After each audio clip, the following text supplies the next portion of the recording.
प्रिय दर्शक बंधु मु अशोक लेंका आपण मानकु स्वागत करुछि। आजिर प्रश्न है मनीष केतेबेले कला वस्त्र पिंधंती। वस्त्र तो आमे समस्ते पिंधि थाउ। स्वर्ग मर्त्य पाताल तीन पुरर लोक माने मध्य वस्त्र परिधान करंती। स्वर्ग रे देवता माने पिंधंती, मर्त्य रे मानव माने पिंधंती, पातालपुर रे नाग लोक माने पिंधंती। तेबे आमे वस्त्र काहे कि पिंधु ना लज्जा निवारण करिबा पाई आमे वस्त्र पिंधि थाउ। भगवान विष्णु से केउ वस्त्र परिधान करिथिले ना शुक्लांबर धरन विष्णु शशिवर्ण चतुर्भुजम अर्थात शुक्ल अंबर। शुक्ल बोलते आज्ञा धड़ा अंबर माने वस्त्र। भगवान विष्णु से धड़ा वस्त्र पिंधंती, सब बेले पाई से धड़ा वस्त्र पिंधंती। तेणु भगवान श्रीकृष्ण से केउ वस्त्र पिंधंती ना गीत गोविंद रे जयदेव गोस्वामी जी गोटे पद कहिसंती, श्रवण समस्ते करंतु। चंदन चर्चित नील कलेबर पीत बसन वन माली केली चलन मणि कुंडल मंडित गंड जुग्म स्मित शाली।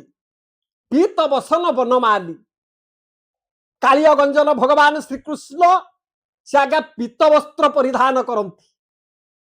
आ भगवान शिव शंकर से केउ वस्त्र पिंधंती ना लज्जा को निवारण करिबा पाई से बाघ छाल को आज्ञा पिंधंती। तेबे आज आपण माने श्रवण करंतु मनीष केतेबेले कला वस्त्र पिंधे। आपण माने जानिथिबे विवाहर आग दिन हलदिया वस्त्र पिंधंती। बाघर आग दिन को गंध अधिवास बोली कहा जाए। मनीष जेतेबेले मरी जाए, जेतेबेले मृत्यु मुखरे पड़े, सेई शव उपरे धला वस्त्र गुड़ाई ताकू मशाणी पर्यंत नहीं कि जाती। बाघर आग दिन हलदिया वस्त्र पिंधंती, मनीष मरीगला परे धला वस्त्र पिंधे। आ कला वस्त्र केतेबेले पिंधे आज्ञा जेतेबेले मनीष शनिदेव मंदिर को जाए सेतेबेले कला वस्त्र को से पिंधे। शनिदेव मंदिर जे पूजक जे होउछंती पूजारी से मध्य कला वस्त्र पिंधंती। तेणु कला वस्त्र आमे काहे कि पिंधु ना शनिंकर अति प्रिय हैला कला रंग। कला रंग हूँ शनिंकर अति प्रिय। से कला वस्त्र को बेसी भल पाती। जो माने कला वस्त्र पिंधंती शनिंकर कोप दृष्टि ता उपरे पड़िबो नाही। शनि होउचंती सबुठारु शक्तिशाली बलवान ग्रह। तांको दृष्टि जोठारे पड़िबो सेठारे आज्ञा भस्मीभूत हो जीव, श्मशान रे परिणत से स्थान हो जीव।